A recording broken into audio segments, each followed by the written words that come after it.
هذا القرآن يوحدنا لطريق الخير يوجهنا. السلام علیکم ورحمۃ اللہ وبرکاتہ. الحمد للہ رب العالمین والصلاة والسلام علی سید المرسلین وعلی آلہ وصحبہ اجمعین. اما بعد. محترم خواتین و حضرات، امید ہے آپ خیر عافیت سے ہوں گے، اللہ پاک کے حفظ و امان میں ہوں گے، اللہ پاک آپ سب سے راضی ہو. الحمد للہ تعالی ہم نے 8ویں پارے کا خلاصہ بھی سنا، سمجھا اور جانا. انشاءاللہ اب ہم بڑھتے ہیں 9ویں پارے کے خلاصے کی جانب. محترم خواتین و حضرات، ہم نے 8ویں پارے کے آخر میں حضرت شعیب علیہ السلام کے قصے کا کچھ تذکرہ سنا تھا. اب ہم 9ویں پارے میں اس قصے کا بقیہ حصہ سنیں گے. چنانچہ جب حضرت شعیب علیہ السلام نے اپنی قوم کی برائیوں اور فتنہ و فساد پر روک ٹوک کی تو ان کے متکبر سرداروں نے دھمکی دی اور کہا کہ اے شعیب، ہم تمہیں اور تمہارے ساتھ جو ایمان لائے ہیں ان کو اپنی بستی سے نکال دیں گے، یا پھر تمہیں دوسری صورت ہمارے دین میں واپس آنا ہوگا. آپ نے جواب دیا کہ ایسا ہرگز نہیں ہو سکتا، باقی جو کچھ کرنا ہے کر لو، ہم اللہ پر توکل اور بھروسہ رکھنے والے ہیں. ان مختلف انبیاء کرام علیہ السلام کے قصے بیان کرنے کے بعد اللہ پاک فرماتے ہیں کہ جھٹلانے والی قوموں کے بارے میں ہماری یہ سنت اور دستور رہا ہے کہ ہم انہیں ہر طرح سے سمجھانے کی کوشش کرتے ہیں، تنگی اور تکلیف میں بھی مبتلا کرتے ہیں کہ شاید وہ ہماری طرف رجوع کریں. لیکن جب وہ نرمی یا سختی کسی بھی طریقے سے نہیں سمجھتے تو ہم انہیں اچانک اپنے عذاب کی گرفت میں لے لیتے ہیں کہ انہیں خبر بھی نہیں ہوتی. پھر ان قصوں کے آخر میں گویا حضور اکرم صلی اللہ علیہ وسلم کو قوم کے انکار اور ان کے تکبر پر آپ صلی اللہ علیہ وسلم کو اللہ تعالیٰ تسلی دیتے ہیں کہ وہ حزین اور ملول نہ ہو، پریشان نہ ہو. ان کو تسلی دیتے ہوئے اللہ پاک فرماتے ہیں کہ یہ بستیاں ہیں جن کے کچھ احوال ہم آپ کو سناتے ہیں. ان کے پاس ان کے رسول واضح نشانیاں لے کر آئے، پھر ایسا نہ ہوا کہ اس بات پر وہ ایمان لے آتے جسے وہ پہلے جھٹلا چکے تھے. اسی طرح اللہ تعالیٰ کافروں کے دلوں پر مہر لگا دیتا ہے. وہ 6 انبیاء جن کے قصے سورۃ الاعراف میں بیان کیے گئے تھے، ان میں تفصیل کے ساتھ سیدنا موسیٰ علیہ السلام کا قصہ بیان ہوا ہے، اس لیے کہ ان کی قوم کی جہالت تمام دنیا کی قوموں میں سب سے زیادہ تھی، سب سے بڑھ کر تھی.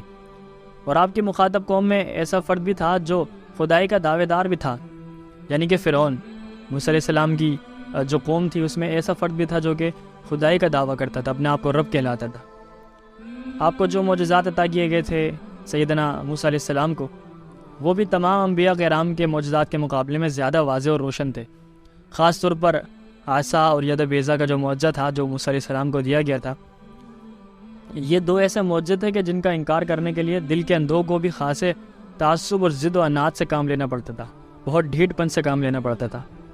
فرعون اور ان کی قوم یعنی قبطی، انہوں نے بنی اسرائیل کو بہت بدترین غلام بنا رکھا تھا، اور وہ ان پر جور و جفا اور ظلم و ستم کے نئے نئے طریقے آزماتے رہتے تھے. بنی اسرائیل اس زمانے میں مصر آئے تھے جب ان کے شہر اور گاؤں میں شدید ترین قحط آیا ہوا تھا. پھر وہ حضرت یوسف علیہ السلام کے زیر سایہ یہیں آ کر آباد ہو گئے، اور ان کی نسل میں روز بروز اضافہ ہونے لگا، یہاں تک کہ ان کا شمار مصر کی دوسری بہت بڑی قوم میں ہونے لگا. پھر مختلف فرعونوں نے اپنے اپنے دور میں بنی اسرائیلیوں پر ظلم و ستم کا نشانہ ان کو بنایا، ان پر ظلم و ستم کے پہاڑ توڑے. حضرت موسیٰ علیہ السلام بنی اسرائیل کو بدترین غلامی سے رہائی دلا کر ان کے اپنے وطن یعنی ارض مقدس فلسطین میں لے جانا چاہتے تھے. اس لیے آپ نے فرعون سے مطالبہ کیا. چنانچہ قرآن میں اللہ پاک نے یہ جملہ نقل کیا ہے کہ بنی اسرائیل کو میرے ساتھ بھیج دو، یعنی کہ موسیٰ علیہ السلام کا یہ جملہ جو وہ فرعون سے کنورسیشن کرتے ہوئے کہتے ہیں آیت نمبر 105 میں. جب حضرت موسیٰ علیہ السلام نے فرعون کے سامنے یہ دعویٰ کیا کہ میں رب العالمین کی طرف سے رسول بن کر آیا ہوں، تو فرعون نے مذاق کے طور پر کہا، اچھا اگر واقعی تم اپنے دعوے میں سچے ہو تو کوئی معجزہ دکھاؤ. آپ نے اپنی لاٹھی زمین پر ڈال دی، جو دیکھتے ہی دیکھتے ایک خوفناک اژدہے کی شکل اختیار کر گئی. پھر آپ نے اپنا ہاتھ باہر نکالا، اس سے ایسا نور نکلا جس سے زمین و آسمان کے درمیان روشنی ہی روشنی ہو گئی. بعض تفسیروں مثلاً تفسیر طبری اور تفسیر ابن کثیر میں حضرت ابن عباس رضی اللہ تعالیٰ عنہ کے حوالے سے لکھا ہے کہ جب فرعون نے لاٹھی کو سانپ بنتے ہوئے دیکھا تو ڈر کے مارے تخت سے چھلانگ لگا دی اور بھاگ کھڑا ہوا.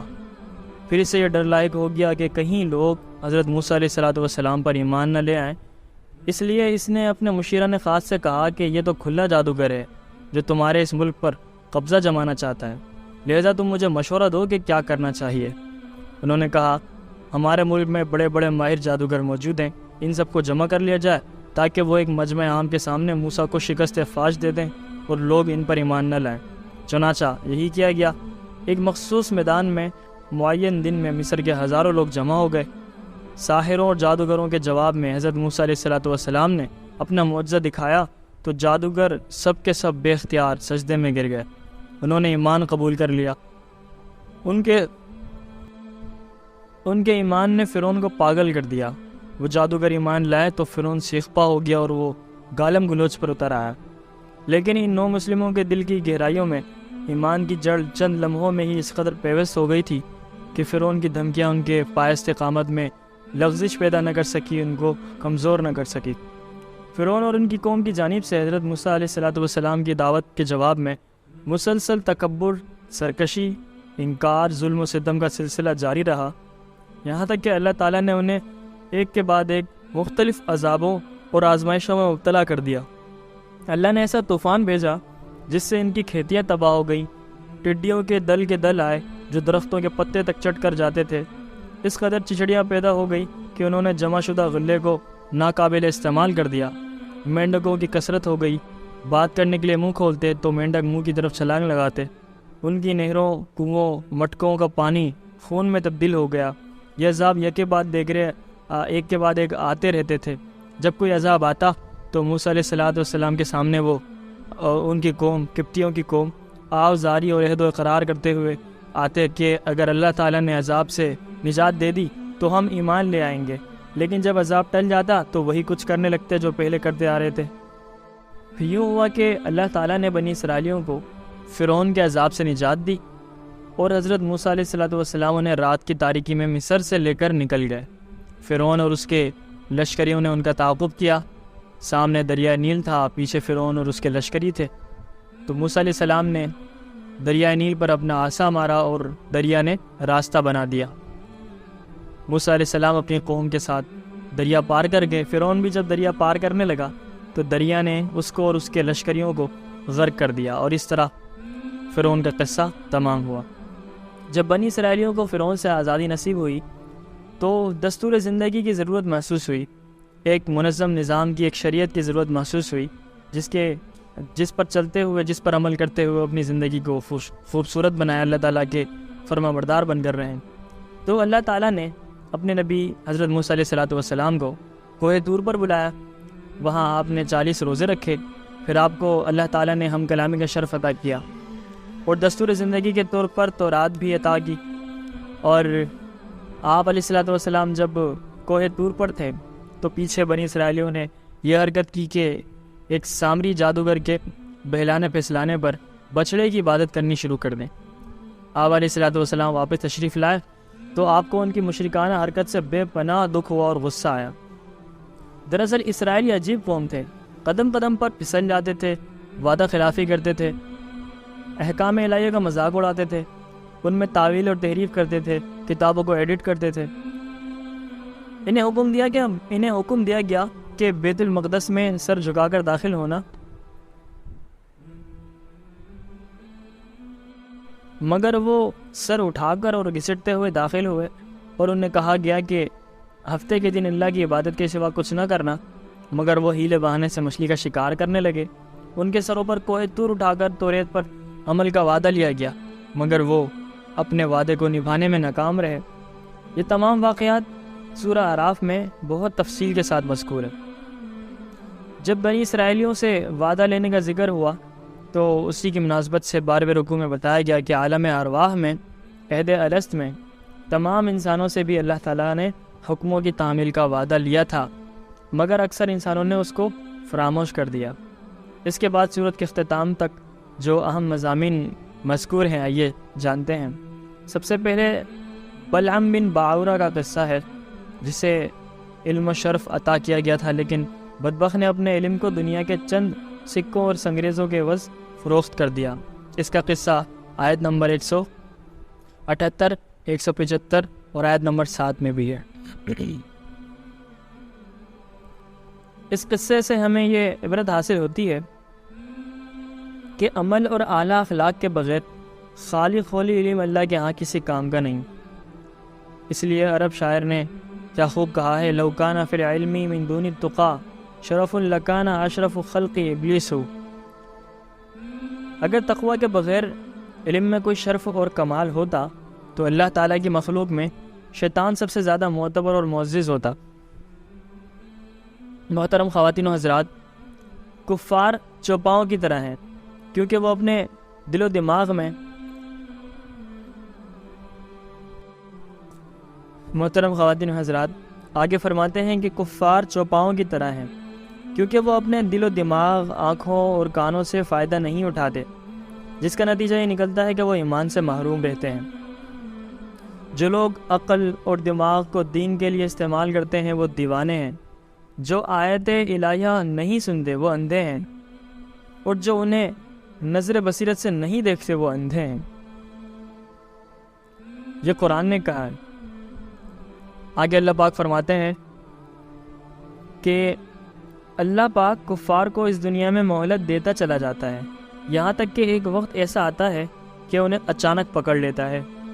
مہلت کے وقفے کی وجہ سے بسا اوقات انسان دھوکہ کھاتا رہتا ہے اور گناہوں پر مزید جری ہو جاتا ہے۔ آگے فرماتے ہیں قیامت کا معین علم کسی کو بھی نہیں۔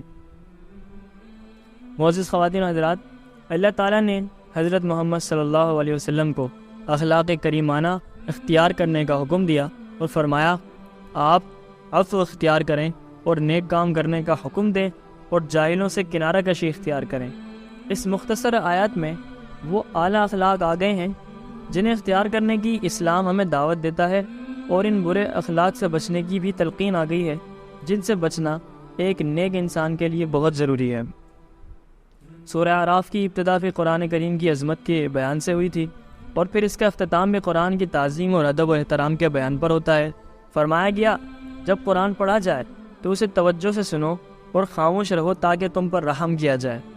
جب کوئی شخص قرآن کی عظمت کو ملحوظ رکھتے ہوئے توجہ سے سنتا ہے تو اس کی آیات پر غور و تدبر کرتا ہے تو اس کا دل متاثر ہو جاتا ہے، جسم کے رونگٹے کھڑے ہو جاتے ہیں اور آنکھوں سے آنسوں کی چھڑیاں رواں ہو جاتی ہیں۔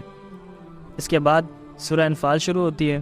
یہ سورہ انفال مدنی صورت ہے، اس میں 75 آیات اور 10 رکوع ہیں۔ دوسری مدنی صورتوں کی طرح اس میں شرعی احکام کے بیان کو بھی خصوصی اہمیت دی گئی ہے۔ خاص طور پر جہاد فی سبیل اللہ کا موضوع اس میں بہت نمایاں ہے۔ یہ صورت غزوہ بدر کے بعد نازل ہوئی، جو کہ تاریخ اسلام میں ہونے والی غزوات کی بنیاد اور ابتدا تھا۔ اس غزوے میں اللہ تعالیٰ کی نصرت کا دیکھتی آنکھوں نے مشاہدہ کیا، اور ایک چھوٹے سے لشکر نے اپنے سے کئی گنا بڑے لشکر کو ذلت آمیز شکست دی۔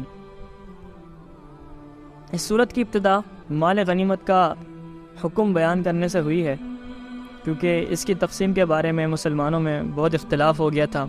اس کے بعد سچے مومنوں کی 5 صفات بیان کی گئی، یعنی اللہ کی خشیت، اللہ کا ڈر خوف، تلاوت قرآن سے ایمان کی زیادتی، رحمان پر توکل، نماز کی حفاظت اور اللہ کے بندوں کے ساتھ احسان۔ یہ سب چیزیں اس میں بیان ہوئی۔ پھر اگلی آیت میں غزوہ بدر کی تفصیل بیان ہوئی۔ معزز خواتین و حضرات، سورہ انفال کی ایک قابل ذکر خصوصیت یہ ہے کہ اس میں اللہ تعالیٰ مومنوں کو 6 بار یا ایھا الذین آمنوا کے محبت آمیز الفاظ سے خطاب فرماتے ہیں۔ انہیں ایسے اصول بتاتے ہیں جن پر عمل پیرا ہو کر وہ میدان جہاد میں کامیابی کے جھنڈے گاڑ سکتا ہے۔ پہلا خطاب آیت نمبر 15 میں ہے، جس میں فرمایا گیا اے ایمان والو، جب تم میدان جنگ میں کافروں سے ٹکراؤ تو ان سے پیٹھ مت پھیرا کرو۔ دوسرا خطاب آیت نمبر 20 میں ہے، جس میں کہا گیا اے ایمان والو، اللہ اور اس کے رسول کے حکم کی اطاعت کرو اور اسے سن کر پیٹھ نہ پھیرو۔ تیسرا خطاب آیت نمبر 23 میں ہے، کہا جاتا ہے اے ایمان والو، اللہ اور اس کے رسول کا حکم مانو جب وہ تمہیں ایسے کام کی طرف بلائیں جس میں تمہاری ہی بھلائی اور زندگی ہے۔ چنانچہ چوتھا خطاب آیت نمبر 27 میں آتا ہے، اے ایمان والو، اللہ اور رسول سے خیانت نہ کرو اور آپس کی امانتوں میں جان بوجھ کر خیانت نہ کرو۔ پانچواں خطاب آیت نمبر 29 میں آتا ہے، اے ایمان والو، اللہ اگر تم اللہ سے ڈرتے رہو گے تو وہ تمہیں فرقان عطا کرے گا، تمہارے گناہ تم سے دور کر دے گا اور تمہیں بخش دے گا، اور اللہ بڑے فضل والا ہے۔ پھر چھٹا خطاب آیت نمبر 46 میں آتا ہے، اور یہ آیت 10ویں پارے میں ہے۔ اے ایمان والو، جب کسی جماعت سے تمہارا مقابلہ ہو تو ثابت قدم رہو، اور اللہ کو بہت یاد کرو تاکہ تم کامیاب ہو جاؤ، اور اللہ اور اس کے رسول کے حکم پر چلو، اور آپس میں جھگڑا نہ کرو ورنہ تم بزدل ہو جاؤ گے اور تمہاری ہوا اکھڑ جائے گی، یعنی تمہارا بھرم جو ہے ختم ہو جائے گا، اور صبر سے کام لو کہ اللہ صبر کرنے والوں کے ساتھ ہے۔ ان آیت میں جن باتوں کا حکم دیا گیا ہے ان پر عمل پیرا ہو کر، اور جن باتوں سے منع کیا گیا ہے ان سے باز آ کر مسلمان یقیناً دنیا کی سب سے مضبوط اور طاقتور قوم بن سکتے ہیں۔ ایسی جماعت کبھی شکست سے دوچار نہیں ہو سکتی جو دشمن کے مقابلے میں ثابت قدم رہے، جو اللہ اور رسول کے حکام کی اطاعت کرنے والی ہو، جو ایسی دعوت پر لبیک کہنے والی ہو جس میں دلوں کی زندگی اور عزت و سعادت کا راز پوشیدہ ہو، جو نہ دین میں خیانت کرتی ہو اور نہ دنیاوی حقوق کی ادائیگی میں خیانت کا ارتکاب کرتی ہو، سب سے بڑھ کر یہ کہ وہ خوف خدا اور تقوی کی صفت سے متصف ہو، اور آخری بات یہ کہ وہ گولہ بارود کی بارش میں بھی اللہ کا ذکر کرتی رہے، اس کا کلمہ ایک ہو، اس کی صفوں کا کامل اتحاد ہو، وہ نفسانی اور گروہی تنازعات اور اختلافات میں مبتلا نہ ہو۔ ذرا غور کیجئے، جس جماعت میں صفات پائی جائیں وہ کبھی شکست کھا سکتی ہے؟ یقیناً وہ فتح ہی سے ہمکنار ہوگی، اگرچہ اس کا مقابلہ دنیا کی سینکڑوں سپر پاوروں سے کیوں نہ ہو جائے، اگرچہ اس کا مقابلہ پہاڑوں سے ہی کیوں نہ ہو جائے۔ چنانچہ آپ جانتے ہیں اس صدی میں، اس عشرے میں یہ مثال جو ہے اللہ پاک نے ہمیں دکھائی بھی، ہمارے مسلمان بھائی جو دنیا کی سپر پاور قوتوں کو زمین بوس کر چکے ہیں اور اپنی حکومت بنا چکے ہیں، اور آپ جانتے ہوں گے کہ میں کن کی بات کر رہا ہوں۔